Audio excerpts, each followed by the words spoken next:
Just relax, take a break. What does that mean? I don't know what that word means. I don't have a relaxed setting. Right?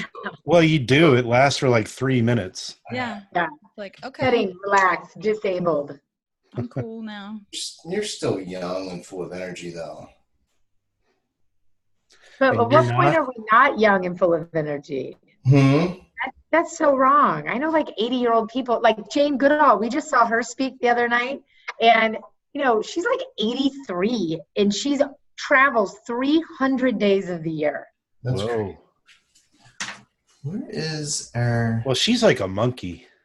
I don't even know what that means. Oh, I don't know. I was just throwing some stupid thing out there because she... Talks to monkeys. He's trying to sound like he understands what we're talking about. Old monkey lady. She's amazing. She was really, you know, definitely a proponent of, you know, you see something wrong, just fucking fix it yourself. Just do it. Right? Sounds like a mom to me. Started a foundation, and she's pretty cool. Aww. I haven't heard her speak in person, but I've definitely watched some videos of her lectures. Yeah. She was amazing. Yeah, she was really good. So, and some of our team got to meet her, and they just said she's just so humble and sweet, and you know. But if you look at the change she's impacted, it's just amazing. You know, It was cool. She started off like thanking her whole team and the people that were there, and then like her mom. And so she wasn't like, I did all of this. So cool. That's awesome. Yeah. Yeah. No, the best elderly folk are definitely the ones who are, well, I think it's a different way of saying it. In my experience, if we were talking about personal experiences, the elderly people in our family have, once they stop working, they croak. Mm-hmm. Yeah. Unfortunately, like my grandfather was sort of forced to stop working from some illness that came up, but I remember him saying that he didn't want to quit working. He said in a meeting, he said, I'm not going to retire because I'll die. Yeah, he didn't last long after that. That happens a lot. That would actually scare the shit out of me, like quit working and then just die. Are we live? Did someone just flip us live? Okay. Usually, that's just how we do it, Erica. You should know. Got it. Just randomly mid like, wait. Yeah. Well, the problem is you really never know when it's going to happen because, you know, at one moment Zoom will say, hey, you're live, and the next moment you're not. Oh, I thought you were still talking about death. Yeah, it was like one moment you go live, the next moment. Oh, yeah. Facebook and death. Okay, got it. It's happening. Nice. That was morbid. Cool. Good start. By the way, we are live on Facebook. Yeah. I share that now to my friends. Share away. Make sure you all do the same. Drew and Mid's excited about you, Erica. What? What's that? Drew and Mid. Rude. I'm here too, Drew. Oh, yay. Thanks, Drew. Speaking of, what's today? Today is the 29th, and today is our last Friday for Women's History Month. And, of course, we've got two of our favorite women today, Christina and Erica. Historical figures in both of your lives. Christine, you realize you've been Christina to Jeff Kirshner for over a decade now. You want to know why? I have several friends, women that go by Christina. I know it's Christina. So it's just easier for Jeff's brain. Yeah. All the same. Erica, Christina, Alexa. Yeah, exactly. Carvana. Let's see. What are some of the other things he mispronounces? Yeah. Jiff. Oh, no. Now, that is actually a way to get a lot of comments that we learned if you say Jiff. Yeah, I knew that was going to happen. They're not pleasant comments. Right. Jiff with a G, folks. Today's topic, you named this one, Alex, sales from social or a myth? Yeah, you can't sell anything on Facebook. Nope. That's always been the... Never happened. I want to know when did social media become Facebook? It's like the Kleenex of social. Yeah, exactly. When they became just the biggest and the most pervasive, right? It was. I mean, biggest pain in the ass. Data, they do have, the biggest groups. You see other platforms kind of have different types of followings, right? But over 76% of the population is using Facebook. So, Where's you know, Twitter falling into that? whereas like Twitter is like 19%. That being said, of that 19%, you have a much higher, what I call rabid users of the platform. A rabid, they're really, really, you know, Fine. see the same rabidity in Facebook. You mean so there's more crazies on Twitter? No, they're passionate. They're more Twitter is life. users. Like a higher percentage is more passive. Well, you see a lot more passive users of like Facebook and even Instagram that are, you know, looky-loos and just like to see what's going on, but maybe not actively participating as much. Well, And it's more about what you had for breakfast on Facebook. And yeah, Twitter's got a lot of leftists and journalists and political folk. Yeah, that too. Yeah. I mean, it is, I will say, as I've been a cord cutter for a long time, so when it's like an event is going on, like this is bad, but like the Super Bowl, I'll go to Twitter to see what's happening, right? Because I can see play-by-play or like the Golden Globes or the Oscar, you know, Twitter is a quick, really, time. You know, it's all aggregated really easily versus Facebook hasn't kind of nailed that aspect of it. Or even like the elections, it's quick to see what's happening.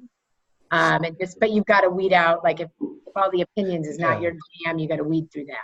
Well, Facebook applies a lot of algorithms to what you see in your feed, and Facebook is kind of raw, and Twitter is kind of raw. Wow, absolutely. Yeah. Erica, why don't you give our watchers a little bit of rundown? Who is Erica Sietsma? Oh, I know who Erica Sietsma is, but yeah. So, you know, I've been in automotive since February of 2002, so 17 years now. Started out on the software side with a good old CRM called Autobase back in the day. And I was in dealerships, you know, Monday through Friday every week, was there for a few years, jumped over to Call Source for a few years, moved a lot. I crisscrossed the country like 6-7 times now. You have. I went to work for a big client, Mile One Automotive, which is when I kind of started reading DealerRefresh. That was circa 2000.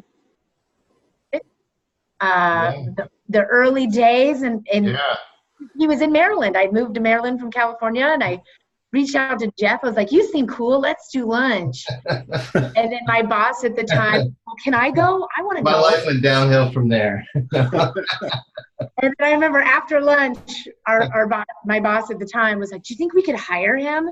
I was like, I don't know. And then sure enough, we worked together at Mile One for years.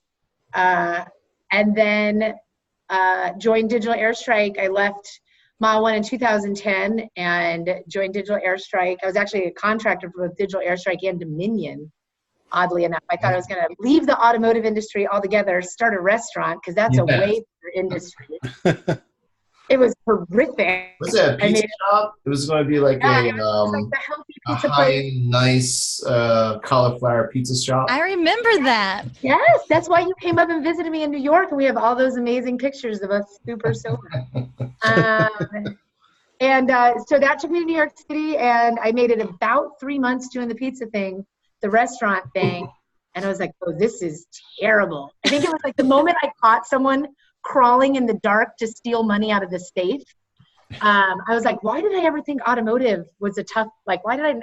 and I went back, you know, I remember calling Alexis, the CEO of Digital Airstrike, crying that I was going to have to leave New York City. And she was like, just come back and just contract for me again. I was like, I don't want to leave New York. And then the rest is history. And I've been working at Digital Airstrike ever since. And how long have you been there now? What, 4+? No, that was 2011. So 8 years. Don't you listen to what our guests are saying, Jeff? I have to read the comments. Yes, please. That would be the comments. It's been crazy. I mean, it's been wild. So to go from a company when it started, like in a closet around the corner from where we're at now, like literally, I think the office was like part closet, part, you know, it was like 5 people. And I was remote in New York for the first 4 years, moved here in 2015. And it's just been wild. So here's Scottsdale. I'm in Scottsdale, Arizona, where it's beautiful and nice. So it's hot. Not yet. It's like 70 right now. If my wife had her way, we'd be living out there too. Yeah. It's You get used to the summer and the heat. It's just like inverse winter. Yeah. I gotta be close to water. Me too. We have a million. Yeah, we have a million. I can't be landlocked like that. So it's not land. There's lakes everywhere. The Lake. beach is 2.5 hours away. Oh, is it 2.5? Yeah. I mean, Mexico. Don't give me. Yeah. Yeah. May or may not lose your head. I mean, True. there's a beach. So. Then What's your background? Share our viewers your background. Christina, is that me? It's like Christine. I'm Christina Plunkett, Christina. according to Jeff. And I started in automotive when I was 20. And I always remember that because I couldn't drink at the first Christmas party at my first dealership. So I always remember, I don't know what year it was unless I do math, but I was 20. I'm not going to do the math because I don't know how old I am. And I'm old enough for people to not need to know how old I am. And my first dealership, I was at 3 years and didn't love it there, but I learned a lot. Before that, I was in college to be an English teacher. Well, you should color that first dealership as the only store we know of that keeps a full-time lawyer in the showroom. That's true. And they keep cameras above all the doors. The GM has a locked door with a camera above it, and he has to see who you are and buzz you in to come talk to him because so many people want Still to that way? him. I haven't been back to visit in a while, but it was that way then. Wow. And I was selling cars. That's the part-time. open door policy. Yeah, no. Are you armed? No? Okay. And I got firsthand experience into why that was in place when one of the guys we sold a truck to was one of my very first sales. It was a new truck, and it was a Navy guy, E1, and we sold him this ridiculously expensive truck at 0%, closed him on the payment at 0%. He signed up, drove it home, and the next day his dad comes up with him and says, "What the hell? Why did you sell him this? He can't afford this. He doesn't have any credit. He didn't qualify for 0%. You bumped him to 19%. The payment's outrageous." And so I'm calling 10 on Your Side, which is the local news station that goes out and investigates wrongdoing in our area. And the guy across the desk from me was the sales manager at the time, said, "Do you know their number or do you want me to find it for you?" And he pulls out the phone book. "Your son's a grown man. He signed the papers. That's his truck. We'll expect his payment in 60 days. Christine, if you'll show these gentlemen out, that would be great." And I'm just sitting there like, what the hell just happened? So I got out of that dealership as quickly as possible. It actually was 3 years. I was there 3 years. So it wasn't that quickly. I didn't know any different. This is the car business to me. And someone got fired at the Saturday morning meeting regularly. If you were late to the Saturday morning meeting, you were fired. If you were the lowest sales that week, you were fired. I mean, it was pretty outrageous, but I didn't know any different. I was like, okay, well, I'm tough. I can handle this. I got sent home one day because I got in an argument with someone. I cried, and they said, "Oh, you have to go home because when a woman cries, her face looks ugly the rest of the day. You can't see customers." Yes. Wow. Your face will look ugly and puffy all day. God. You're like, you're not getting written up or anything, but you look bad. You can't see customers like that. Can you imagine being written up for that? Yeah. So anyway, that was my first Please dealership. put that in writing. My lawyer would love that. Oh, yeah. I Right. had one HR visit and my whole career there because it just wasn't worth it. But long story short, I left there, went to Checkered Flag Auto Group. Oh, Yay. I was like, this is way better. These people are so friendly and nice, and they trained me and taught me. And I got knocked down a couple of pegs as far as my rank because I was starting kind of from the bottom. Did Alex do that? Yeah, right. Well, they didn't need an internet director because Alex was there, and they didn't need a dealer trade manager because they already had one. Like all the things I had done, they didn't. I was a personal relationships manager. They had that. Like they were way better than the old dealership. And so I worked with Alex in the BDC. Over time, Alex left, and I was like, "Oh, that's so sad. Please don't leave." And then he said, "Well, I'm going to recommend you as the new e-commerce director." I was like, "Okay, bye." See you later. The door gets on the way out, Alex. Yep. Yeah, it's been real. And I stayed there at Checkered Flag 9 years, almost nine and some change. And I would have been a lifer, except I had a baby and I wanted to work from home and I wanted that flexibility, the work-life balance. And I ended up with a really great company called Dealer Authority. You guys probably are all familiar working with Tyson Madliger and crew. They're great. Love them. Work with DealerRefresh. Got an opportunity. Yeah, they work with DealerRefresh. Yep. And I had this wonderful opportunity to take a little hiatus to spend some family time with my girls. And then Alex and I got back together, and we're working together at Frickin' Tech, Frictionless Technologies. I would love to talk about that, but he won't let me. Conflict of interests. So I'll just say I like it. What I like about all of us here, we've all spent many, many years in the dealership. Yes.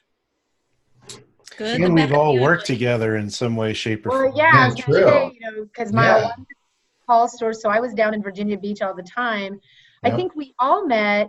Well, I already knew Alex, but Christine, I remember I met you at, it was, I think, a JD Power. It was in Vegas. Yeah. You were with Jeff. I was with Alex. They were talking, and you were just standing with him, and I was standing with him, and you're like, hey, what's up? I'm Erica. Yeah. I was like, hey. It was one of my first times at the conferences, and I brought all professional clothes, and you guys were talking about some event that was happening that you were going to go to it, and I was like, cool. And you're like, it's like a party. It's at a club. I was like, well, I don't have anything to wear. I brought like suits. And you're like, let's go. We're going shopping. Guys, see you later. Erica took me shopping in Vegas for party clothes. And we became BFFs. We became BFFs. Yeah. So, yeah. I stayed at her house. She stayed at mine. Yeah. So. I've been to New York. I'm not coming to Arizona. I'm sorry. It's too hot. Alex, what they're thanking us. That's their way of thanking. Yes. You were our BFF matchmaker. All right. Well, that's a life mission achieved right there. Okay. Well, we're here to talk about maybe some business stuff too, like social media. Sure. Christine, how did you get onto Facebook? That's a loaded question. How did you get on to Facebook? I did not want to join Facebook, is what he's alluding to. I had no social media. I don't think anyone dragged her kicking and screaming onto it. He said, we need a Facebook page for Checkered Flag. And I said, why? That's that website where college kids check what courses they're in and who's in their classes. Like, why on earth would a car dealership need to be on there? So the same reason why they had a MySpace page. Yep. Or Second Life. Kirshner, remember the mile one foray into Second Life? Oh, God. Yeah, I do. Oh, there was I remember when our boss, I think Facebook had already sort of taken over MySpace. And at the time, David wasn't quite sure. I guess he had never explored MySpace. And he got back into MySpace. So it's like 3 years after MySpace was basically done. Remember, he was like, we all need to take a second look at MySpace. Oh, well, that's because we'd seen that guy speak. They were going to try, when they got Bob. That guy, was his name Tom? It was after AOL bottom and then missed that. Oh, yeah. I just remember that. We all sitting around the meeting. We were like, oh, God, are you serious? Anyways. Christine, so you built the Checkered Flag page. I built it as a personal page, not knowing there was a difference between a personal page and a business page. And I went. Oh, back then there was, though. Was there in the really early days? There was when I started it, which I was not aware. And I invited to be my friend everyone in Hampton Roads. I was like a maniac. I got like 5,000 friends, people I didn't know. And then Facebook shut it down. They're like, this is not a business page. You have a personal page, and they just killed it and had to start from scratch. Like, yeah, but we didn't send you home for crying that day. Yeah, no, I just got ugly all day with my puffy face and stay at work. Totally acceptable. No one's punished for crying at Checkered Flag.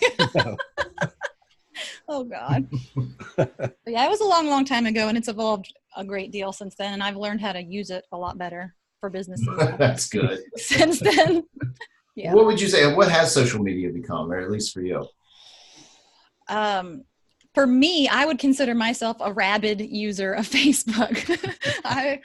I keep in contact with friends. I've made actual true friends that they always say your Facebook friends aren't real. It's not real life. You don't really know each other.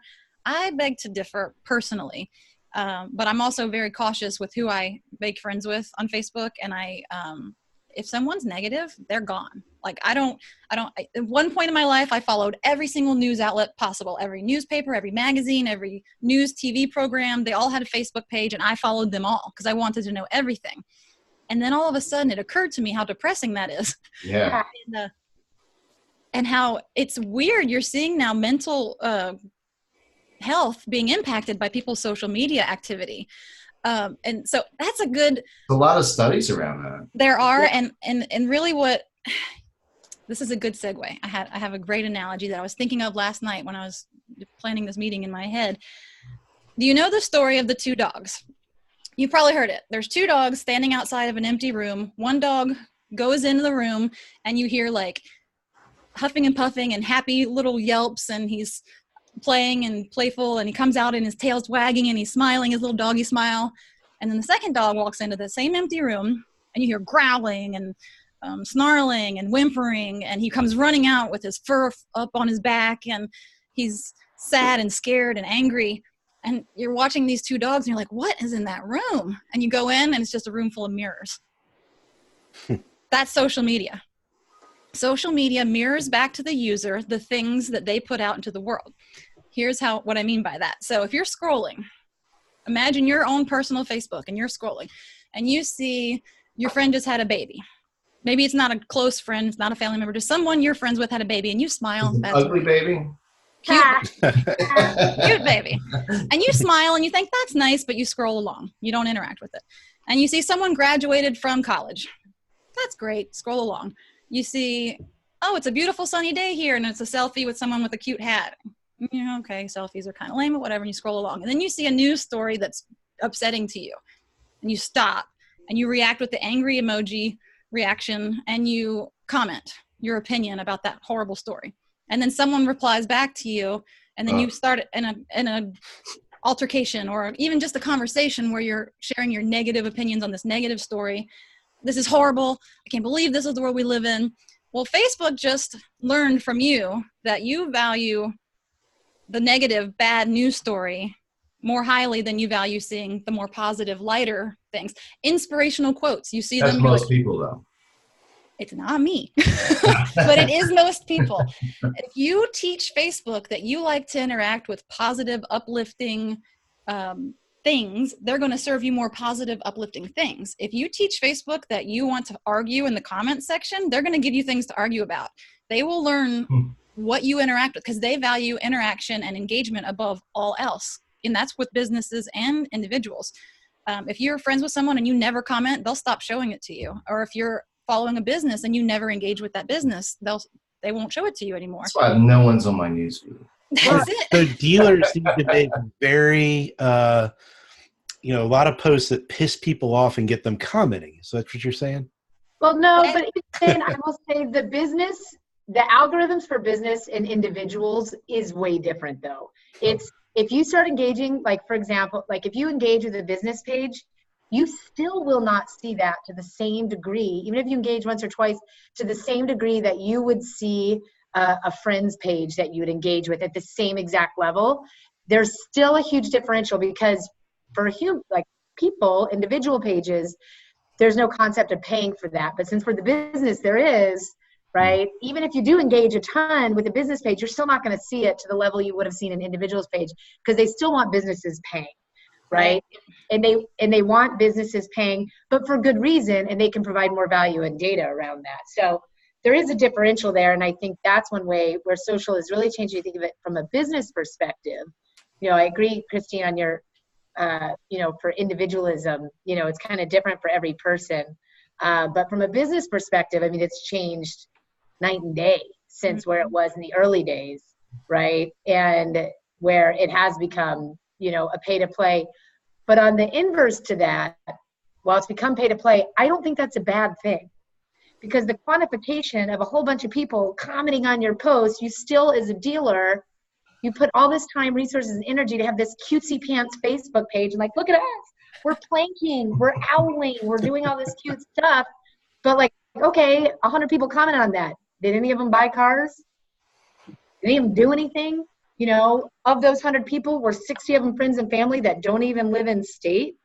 So it's the pay to play aspect of it. I will say they've done a great job in putting very tangible value around it, which is why they've gone away from like, it's not about engagement, it's about who ultimately did business with things like offline conversion and allowing businesses to really see that, and even see kind of the performance of the different types of ads. So, you know, so no matter how much engagement you get on your business page, it's only going to move the needle like this much.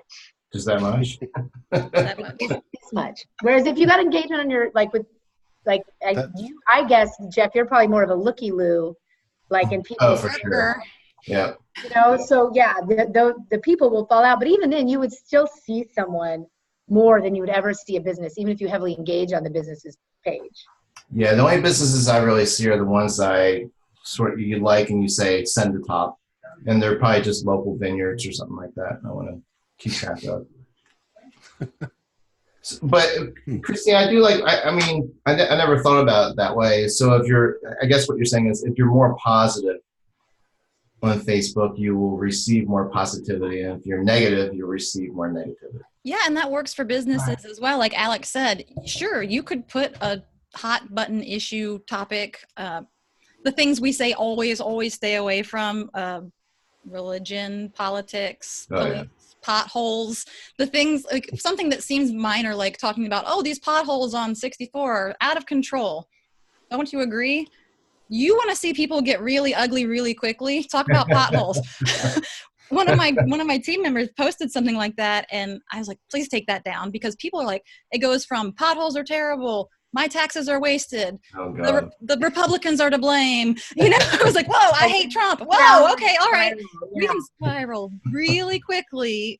So I recommend positivity only, good news stories. I mean, the 3 pillars of dealership Facebook posts should be about the dealership, pretty simple one, and good things, interesting things, not just we've been here for 50 years, but community involvement, human interest about employees at the dealership. Not here's Tom, he's our GM. It's here's Tom, he was in the military for 16 years and he gives back to the community in these ways. Something that makes people go, oh, that's nice.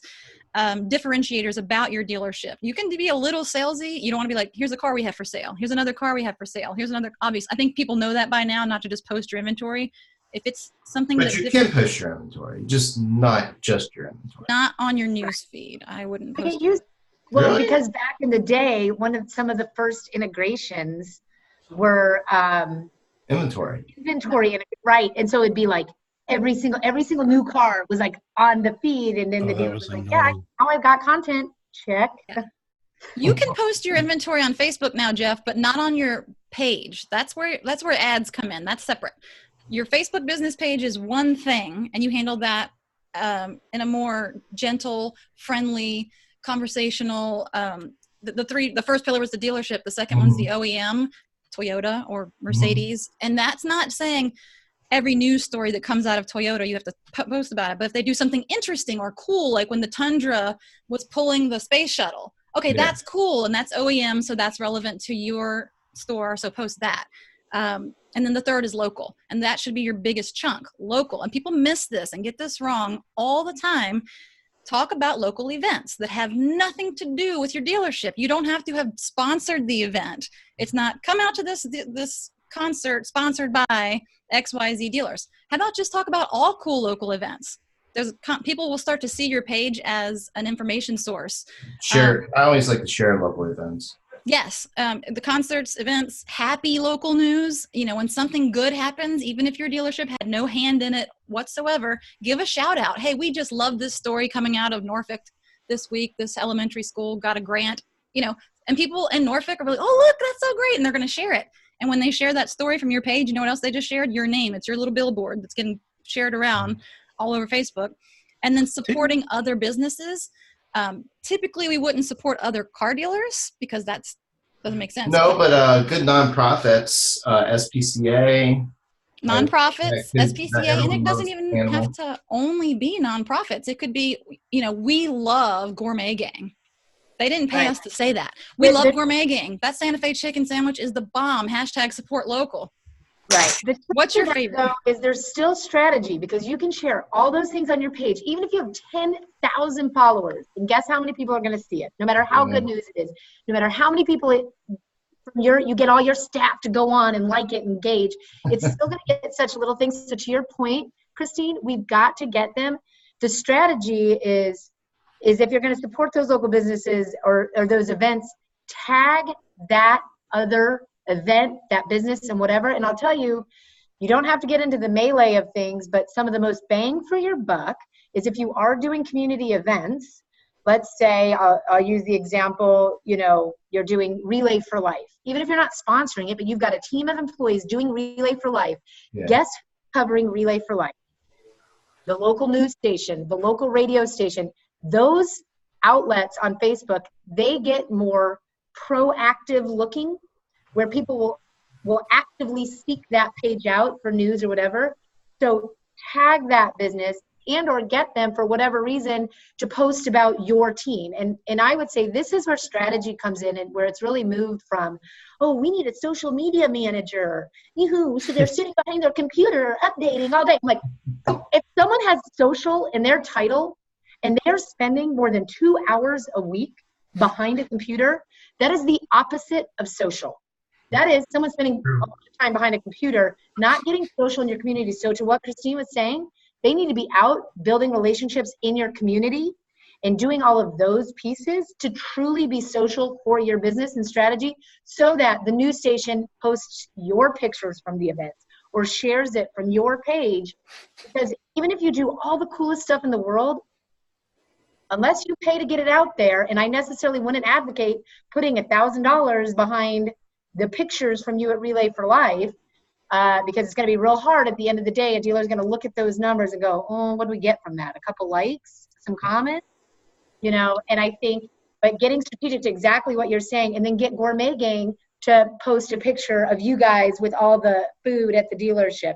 That's where I think the rubber meets the road, and you can get more bang for your buck with very little investment, just being a little bit smarter.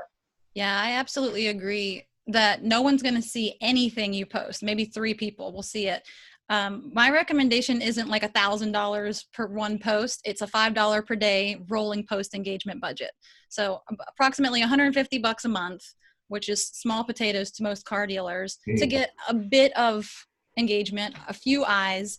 And then what you're really striving for in that comment section is conversation. So if you do put the $5 per day post engagement and you do encourage back and forth conversation, and when someone comments, you don't just ignore it. You say, thanks for commenting. What do you like best about the topic we're talking about? You can't be cheesy. You have to have relevant feedback.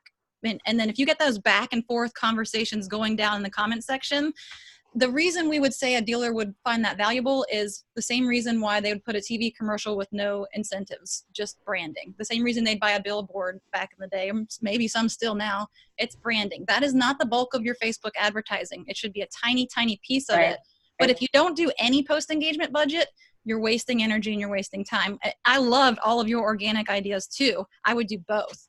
I would do everything you just said, and then still every post. I mean, even on my page today, I posted something silly, just like it's Friday and it's Bohemian Rhapsody with the headbangers, and I put $5 per day. It's not even going to run a whole day. It's going to run for a couple hours, get a little bit of energy, and then I'm going to move it to the money to the next post, which is going to be about how great our tool is.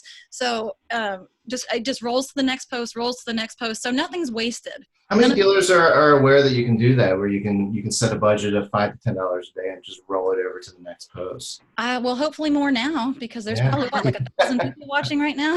Right. I mean, that's a great takeaway. I honestly, until you were with Dealer Authority and you brought that up with working with DealerRefresh, I didn't know you could do that. Yeah, the bulk of the energy of your Facebook marketing should not be your page. It should be your ads. We haven't even talked about ads yet. Everything Erica and I are talking about right now is just the page. That's step one. Build a page, post quality content, stay within the 3 pillars, dealership, OEM, and local. Boost it with a $5 per day. You can do more if you want more energy, but this isn't your selling space. This is not your inventory. This is not Toyotathon. This is, we are a part of your community. We care about the community. Here's what we're doing. Here's people that we like. And it could be a nail salon. We get our pedicures down the road at, Joe's Spa. This probably the only spa name that never existed, Joe's Spa. And we love it there. Go check them out. Hashtag support local. Joe's going to share it. His wife's going to share it. Everybody that works there is going to share it. You've got $5 behind it just to give it a little more energy. This place to sell your cars is in your Facebook ads. Totally different. That is more money per day. You can start it at $5 per day, but if you're trying to really be aggressive and take over the space, think about all the people who are fighting for that advertising space, both in the news feed, the right sidebar, now in Messenger. It also can be syndicated over to Instagram.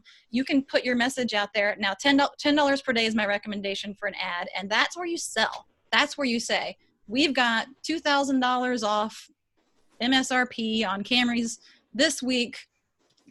Message us now to set your appointment, because that, now here's the very, very important part of this that people are still getting wrong. And it's got to be targeted with third-party data. And I think Erica will back me up on this one. If you're just making the ad yourself in Business Manager and you're saying you want local people to see it, that's shotgun blast. If you're saying I want to use third-party data from a partner, a digital marketing partner, and I want to target people who want a Camry with a message about Camry, that's a laser on a scope. Yeah. Real quick, before we get to ads, I would just put a pin in the thing around organic. And to your point, Christine, is if you're going to have a page and put any energy, effort, resources, whether you're working with a partner, you've got someone in-house doing it, don't just leave it on Facebook. Bring it to your dealership website. There's a lot of tools out there, whether it's an interactive social media toolbar, whether it's you're starting to see some of the messaging platforms give this capability where someone can actually interact with the content from your Facebook page on your dealership's website without leaving your dealership's website.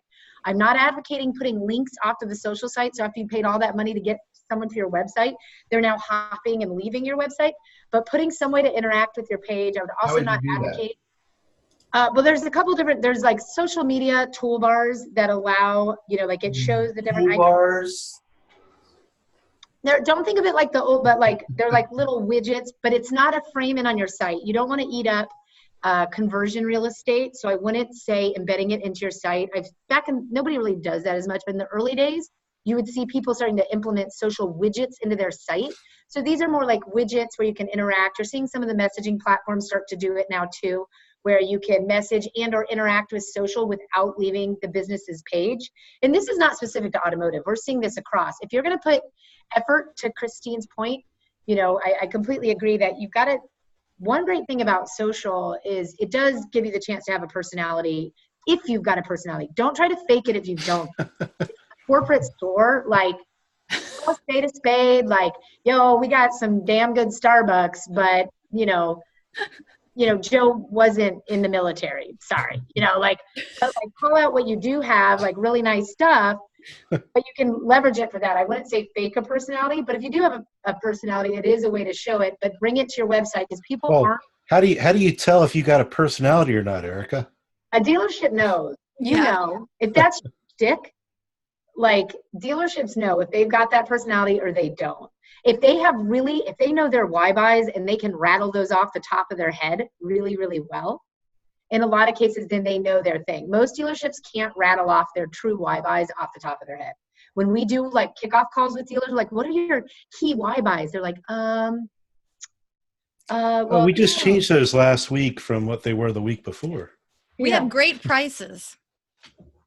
Yeah. Like you and everybody else. We have a lot of cars in our inventory. Yeah. We've been family owned for 150 years. Yep. No. Is that family at all involved? Well, no, they're not involved anymore. I like that you mentioned the voice, the tone. One of the important questions if you are working with a partner is to clarify for them what your voice is, what your tone, what your personality is. It's okay if you're more conservative and buttoned up.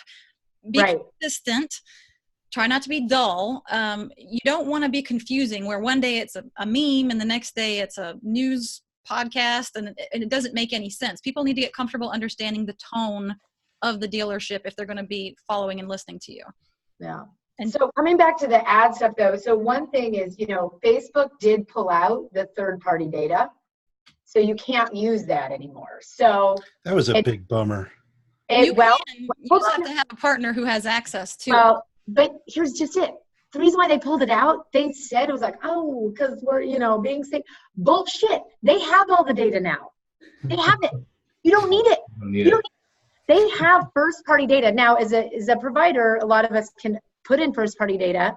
As a dealer, you can put in first-party data, the Facebook pixel, your attribution data, so offline conversions work.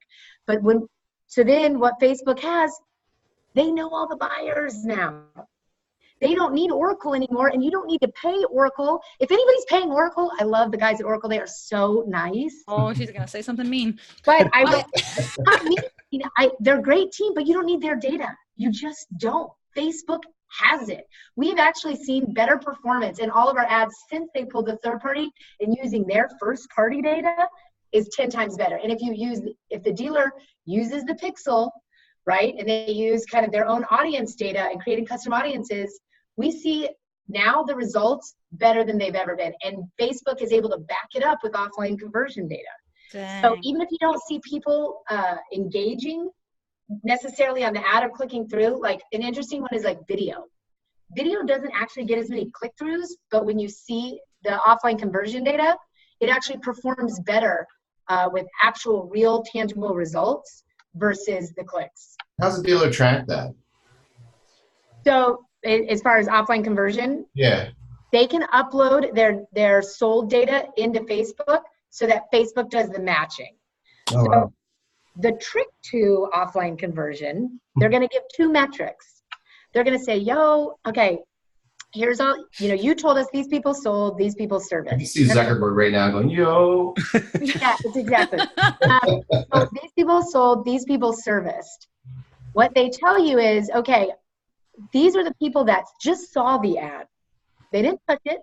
They saw it though. We put it in their feed, and they sold or they serviced. Then they'll tell a different segment of these are the people that actually engage with the ad that sold or service. But here's the trick. These people is a number, not a name. Of course. So for a dealer, when we see some of these numbers, they can be quite big. We'll see to the tune of 50 people, that saw your ad bought from your store. 120 people serviced. That being said, we don't know the names. So, and again, I'm not going to say it's direct attribution, like, oh, they bought because of this or they serviced. It wasn't even a service ad. Yeah. Right? But I think dealers are really struggling with some of it, and Facebook is like, what do you mean? This is like the best attribution ever. I'm like, yeah, but there's no names, so they can't verify it's real humans. So for a lot of dealers, it's like, oh, I don't think there's nefarious, like Facebook is lying. I don't think they're lying on these data points. I do think it's naive world are you living in? Oh, sorry. What? Sorry, I didn't mean to interrupt. You keep going. Yeah, I don't think they are, and we can have that debate separately. But I tell the dealers, look, even if you don't believe these numbers, divide it by 10. Yeah. And you still made the ROI. Now take the radio spend you're doing and try to do any similar type of math. So even if you took not 50, fine, say it was 5. Say 5 sales were influenced. You only spent $1,000. So still pretty good value there. So having been out of this social media direct game for the past little while, I'm going to know better than to argue with Erica on this point. I would love to see a follow-up, though, from someone who is still advocating the benefits of third-party data. I have someone in mind. Because to my knowledge, there's still a great deal of benefit to using both your pixel, the Facebook pixel on your website, the first party data, using the Facebook targeting in like your list, your CRM. Yeah, I would think the third party data would reach out to different areas. It does, as far as I know. Like I said, I'm not going to tell Erica she's wrong because she's a smart cookie. So if she says so, I'm going to nod along. You may disagree. Wait, cost though, because that third-party data is not cheap. So it is not cheap. That's the thing where it's you get really, again, kind of, is that direct ROI? Could you get an incremental, maybe a couple more numbers, but the numbers Facebook's posting up are pretty strong. So I think that's something that businesses got to make. If you're a dealer group and you've got those kind of budgets, where you're looking at, those numbers get big for some of that. Well, the people who were already using it when it went away, they were giving, say, $150 per month for the campaign. 20% of that was going to actually show the campaign, or 80% was going to show the campaign. 20% was being used to pay those data providers. Now Facebook's not the middleman anymore, and the vendor, the digital partner, is paying it directly, and the remainder of the 80% is going for visibility of the ad. So if they were using it and they're still using it, the cost did not go up. The visibility is still being bought with 80% of their budget. Like I said, I'm not in that space currently today, and if it changed while I was off duty, I'll defer to Erica, who looks at it every single day. But I think that there would be a fun follow-up meeting if Erica would come back, potentially, write that down, guys, and talk with someone who says, oh, third-party data is still the king, still the boss. Here's what I have to say about it, and hear them talk to each other. We'll have to look into that. And we can take bets. It'll be fun. Is it another Sparky personality, Christine? Because I would sure love to see that. Oh, it could be. I'm thinking of, I'm not going to say. All right. I think Jeff or Tyson, Jeff Glacken, Tyson Madliger could and will make a strong case for third-party data based on what I've seen them talking about recently, even long after I've left. And I believe it. So if it's wrong, I need to learn. Yeah, something. I mean, I see we're saving dealers money because we haven't held steady. We've been able to drive our efficacy of our spend up. So we can actually do more with less now. And so for us, that's been a huge win.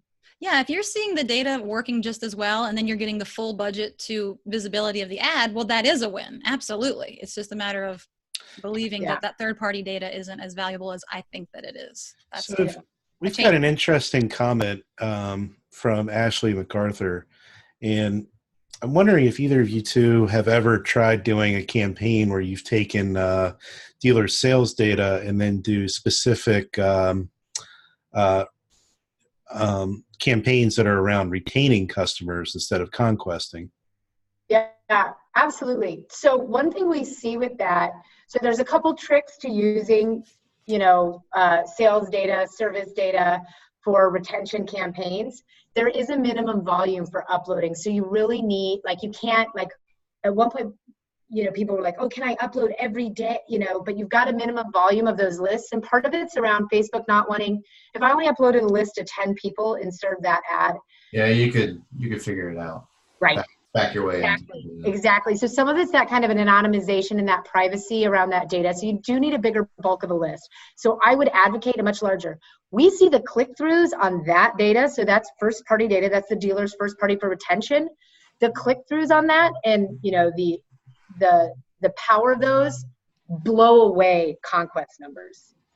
So you definitely see there's familiarity, right? If an aspect of a campaign is brand awareness, especially when you're talking about conquesting, conquesting is always going to be a little bit more expensive because you're trying to overcome the hurdle of they may not know who you are, or they might kind of know who you are, but why would I choose you? Whereas if I've already worked with you, I'm already familiar with you, I already know how to get there, I already know, I have some familiarity. We actually see those campaigns perform extremely well. And then so there's some tricks of doing it, whether it's sales retention of they're coming up on a lease and stuff like that. You just, again, some of those volumes, you have to be cognizant of that.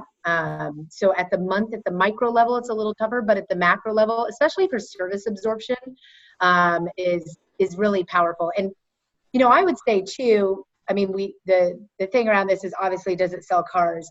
I think one of the biggest kind of missed opportunities for a lot of dealers is, that service, that fixed ops remains in a way, the redheaded stepchild. And even though they are driving so much of the revenue the day to day, we always used to say they're the cake. The sales is the icing, man. But service gets relegated to these, direct mail. Do my direct mail budget, my $10,000 a month direct mail, my direct mail. And all it takes is 3 people to come in with that postcard. And the service director is like, oh, direct mail is the winner. And whereas we see much higher data but we can't, to get any of that budget, that direct mail budget, okay, fine, don't stop doing direct mail, but maybe do 5,000 on direct mail and really start to look at digital for service. because to your point, there is huge value in that. So to address, absolutely. Well, in your service shops, your brake places, your inspection shops, your muffler shops, they're especially tires, they're kicking dealers' asses on social. Yeah. I mean, it's actually pretty sad. So let's say I'm listening to this today, and I hadn't really put a whole lot of thought into Facebook. We've got a page, we've got a couple of things. We might make a post here and there. I might even have a managed service that throws some crap out there from time to time, but we're really not that engaged with it. What if I were to go into my website stats and look at my referral traffic from Facebook? Is there like a number or percentage that I might want to shoot for and say, look, you're finally mastering Facebook when you've got a great number of referrals coming over from it? I think that's going to depend on what their objectives are and what they're trying to do. So, for example, if I'm trying to, it's going to vary all over the board as far as what that percentage might look like, and it depends on where I'm putting my ad spend at. So, if I'm putting a higher ad spend, then just like with anything, and you're doing, let's say, VDP specific type advertising, which you can do now, right? And with their dynamic automotive ads or dynamic inventory ads, they just rebranded it for like the 5th time in the last 2 years. So that with those, then if you're putting budget behind that, you're going to be looking for 2 things. You're going to be looking for percent, and it should marry up with kind of any other percentage factor. So it depends on my budget. What is my digital budget? And that percent I'm putting to Facebook, it should mirror some of those others. So if I'm only putting 10% of my digital budget, right, to Facebook, then about 10% of my traffic, should mirror kind of the other pieces. But the other side would be, what is that bounce rate? So really looking at the bounce rate from that traffic. Is it really, really high? Or is it, where does it play with your other sources? And that's where I'd focus more of my effort, is on the bounce rate. Now, if I'm putting 10% of my digital budget on Facebook, but only 1% of my traffic is coming from Facebook, well, then that's a challenge, right? So then you're starting to see some inequity there. So it should mirror with about percent of spend. It's not going to be exact, but then bounce rate is really focusing on what does that bounce rate look like? Because just like with anything, you do see fat finger clicks come over. And so, being cognizant of that, what percentage is bouncing off of what's staying? Yeah, that's a damn good suggestion. Even though you didn't answer my question the way I wanted you to, but oh, sorry. Fine. The answer is 20. No, I got another one though. If there were silver bullets, but there are kind of no silver bullets. There's no silver numbers in anything. Alex, before you go to the next question, hold on. Didn't want to get off the ads just yet, because we didn't talk about what you're putting in the ads. All we said was that you can market your cars. It's crucial that you vary up your ad type. What should we put in the ads? That's an excellent question, Jeffrey. It says Jeffrey on my screen. That makes me laugh. Yeah, I know. Yeah. It's not so... You know what to put in your ads. It's your incentives, your offers, and if they are targeted to the model level, if it's a Camry shopper that you're targeting, it's a Camry ad. That's pretty easy. Or if it's Conquest, target it to the Honda shoppers and tell them how great Camry is. What's important to consider is the variation of ad delivery types. So you can put ads everywhere, all over Facebook, mobile, right sides, in Messenger, in the ad network, off Facebook, or you can get really pinpointed and only put it in the news feed. It costs more, but some would argue much more real results, more real human traffic.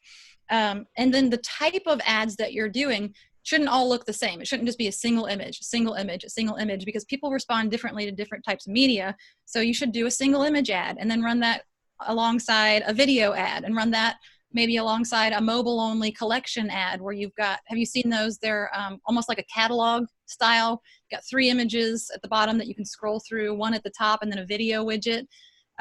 It's important to make sure that dealers have someone on staff or use someone to make good-looking ads. And that doesn't mean they have to be hugely big with graphic design and and the case could be made that it's better to use real pictures so it doesn't look like a manufacturer ad. You can't buy a Toyota from Toyota that I know of, but you can buy it from Checkered Flag Toyota. So you want to make sure that it's clear. This is a real dealership that's located physically near you, and the car that you're looking at exists and you can touch it and see it. So use real pictures of your cars, use a real video walk around of the car, use real video of humans in your dealership talking about the car versus OEM crap you pulled off their website that looks really nice visually. And that's a mistake a lot of dealers make. They try to make it look so professional that it blends right into the noise with all the OEM ads, and it doesn't differentiate that you are real and you are down the street.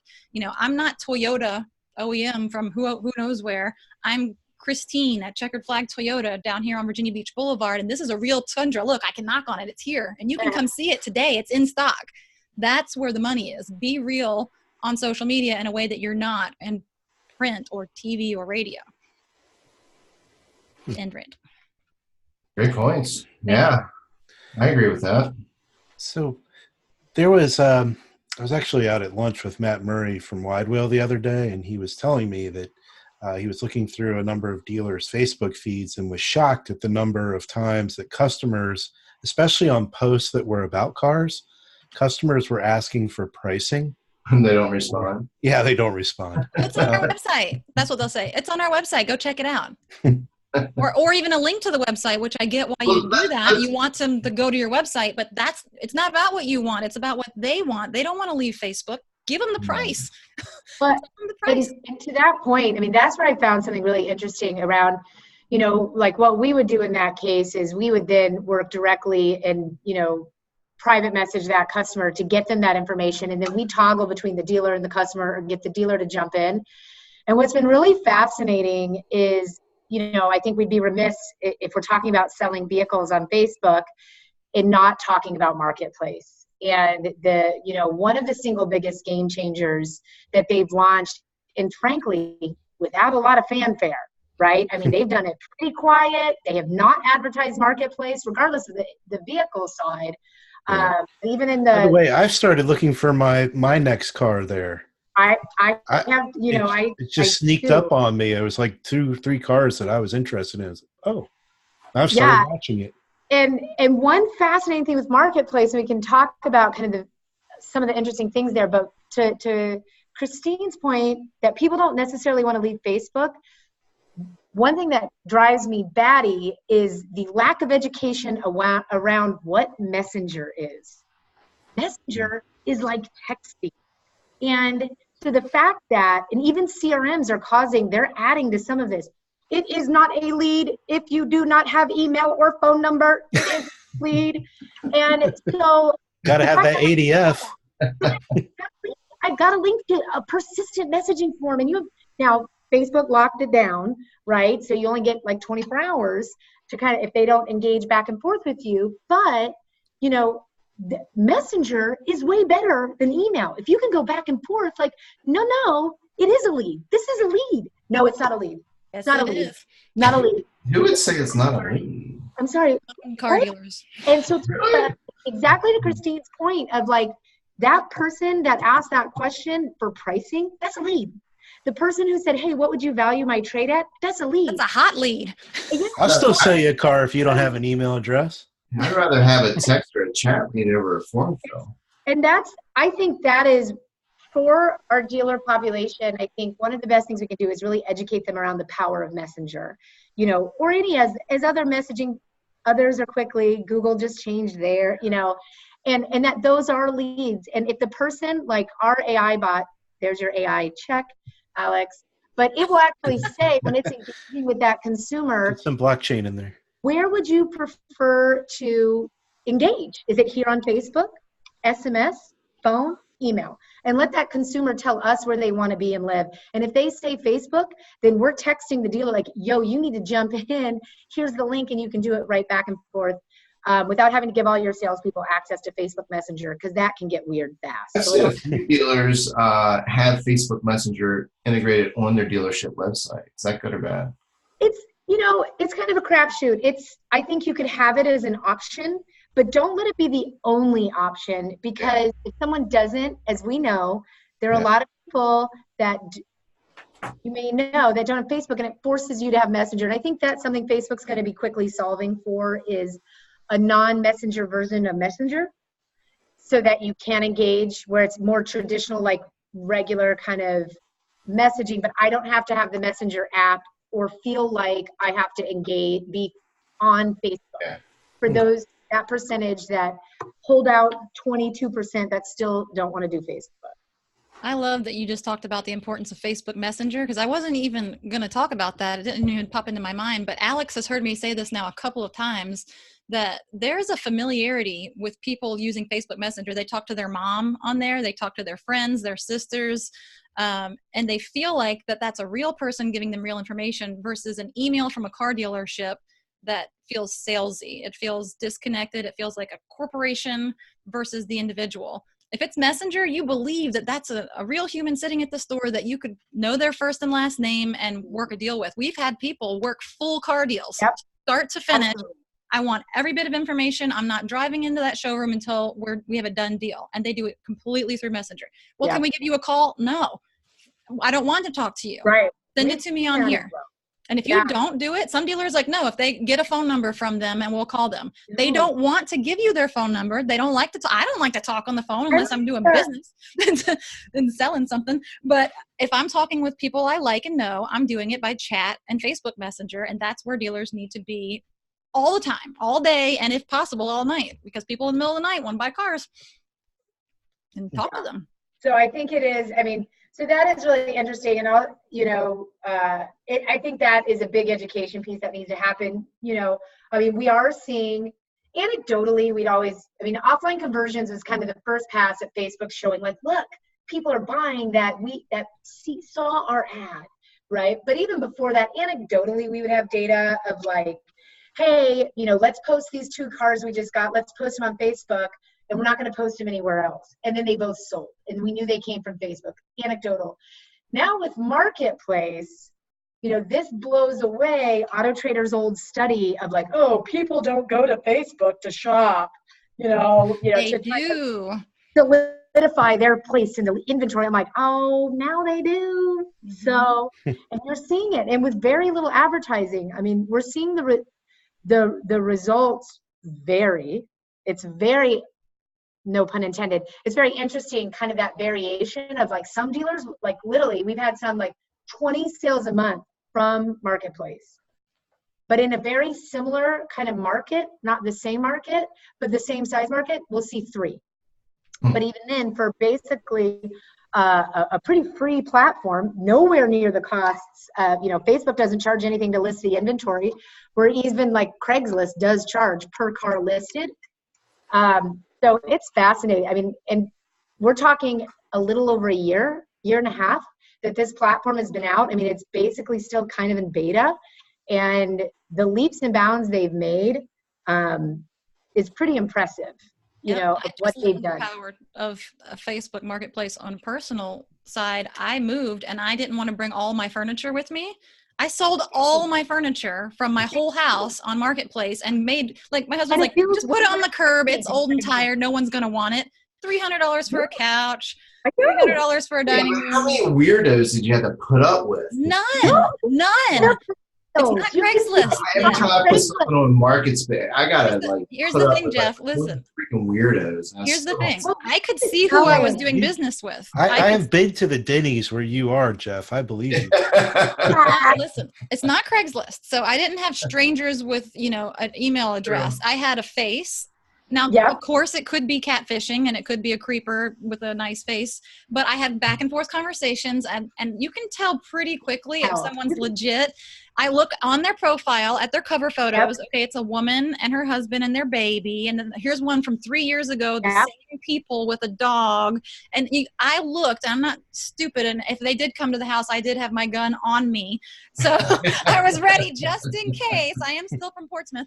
But what's really funny, there goes your Facebook sales. Yeah, I know. My husband was gone one day when someone came, and he likes to be there if someone's coming to pick something up. And so I called his dad, and his dad showed up as the person was there. And I had my gun in my hoodie in the pouch in the front, and he had his gun on his back hip. And I was like, this guy please don't make a move. You're going down so fast. But I sold all my furniture, made way more than I thought I would. And this, my office is currently under construction, if you can't tell. And I got this off Marketplace. Got it yesterday. I was like, I need something so that I'm not in front of a white wall while my office is being built. So I found this beautiful little scene. Now it fell a little bit, so I need to work on it. But Marketplace is legit. And she didn't want to meet me. She's like, I'll come to I said, I'll come to your house and pick it up. No, I'll meet you at Walmart. Okay, I'm not crazy, but you think I am. So she's you, Jeff. So husband met her at Walmart. You're the one that carries a gun. She's afraid of me. But Marketplace went from not on my radar at all as a personal thing to now, if I'm going to get bunk beds for my kids soon, you better believe I'm going to Marketplace first. If I can't find it there, cool, I'll go to the store, but I'm going to check it out. Make Robbie build those. He's too busy.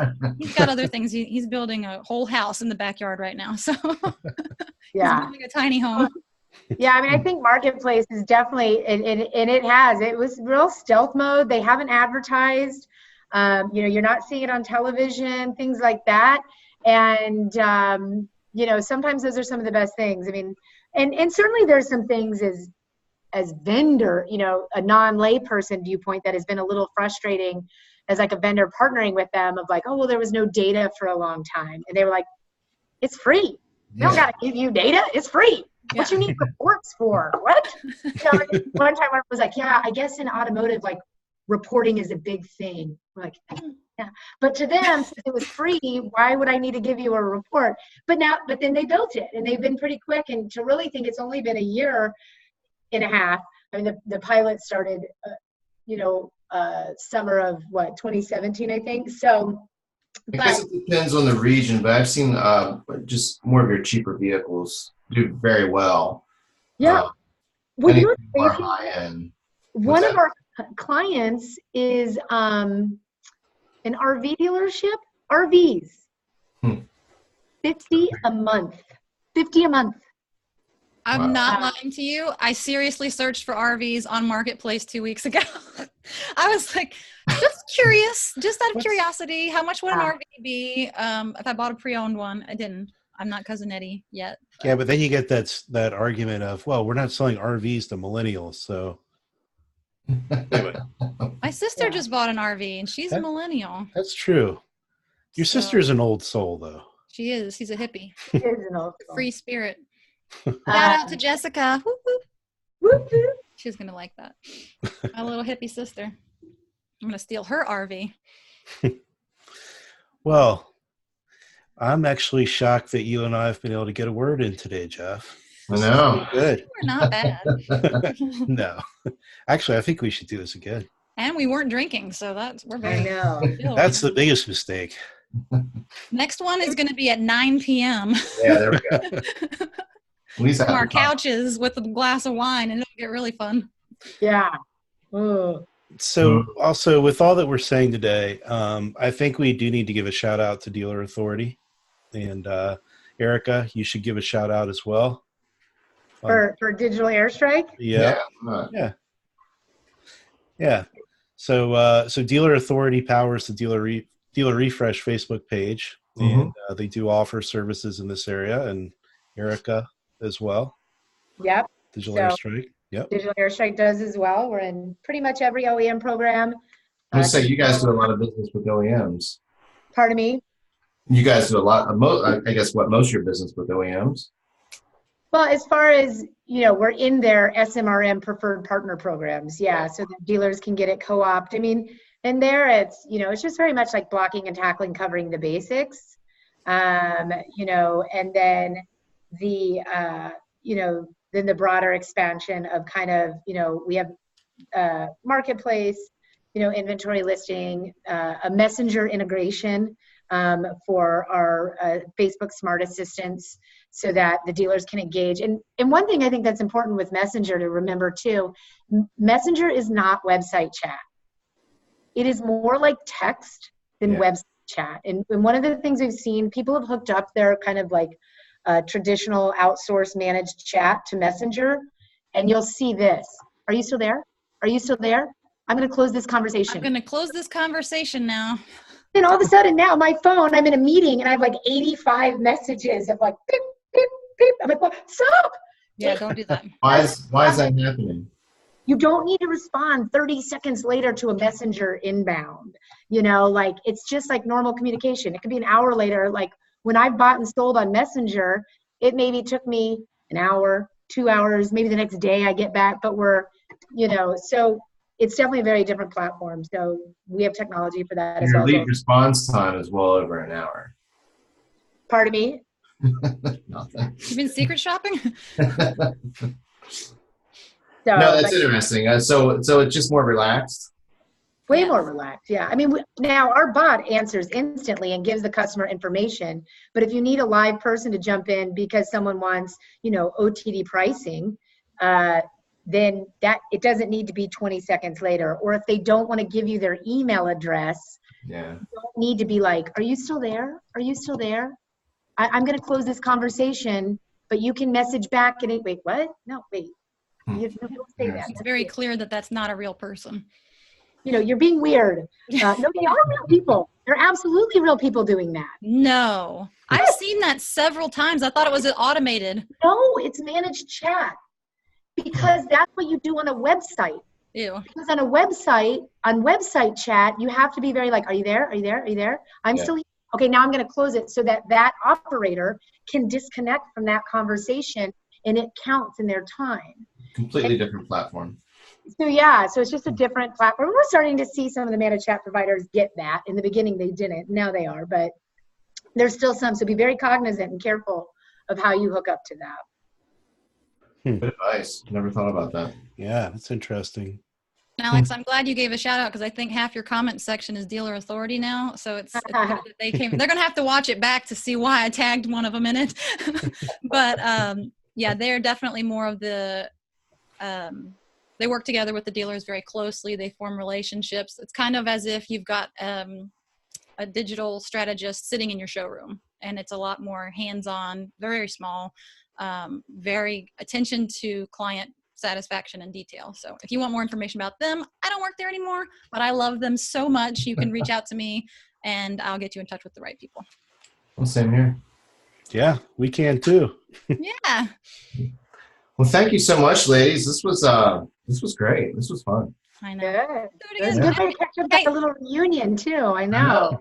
And we closed out Women's History Month, right? So I guess I'll get back in the kitchen and I'll see you guys next month. See you next year, same time. Terrible. Whatever. All right. Well, we'll be. Who do we have next? Who do we have next Friday? Oh, Probably a man.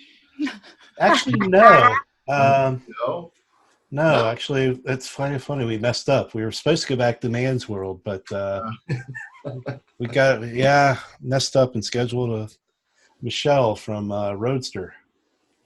Actually, Well, you better have her on just right now because, or tomorrow, because our month is almost up. Does she know?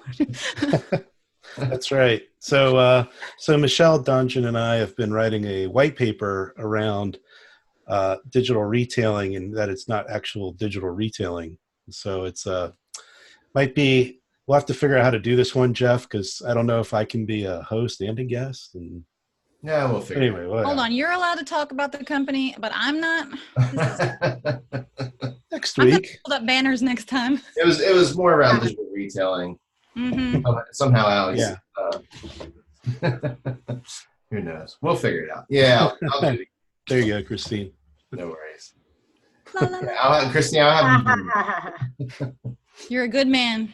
You're a good man, Alex. All right, so that's Put banners on everything. Stop next kissing the Friday. boss's ass now. What's that? Oh, she's. Uh-huh. Nothing happened. What a mess.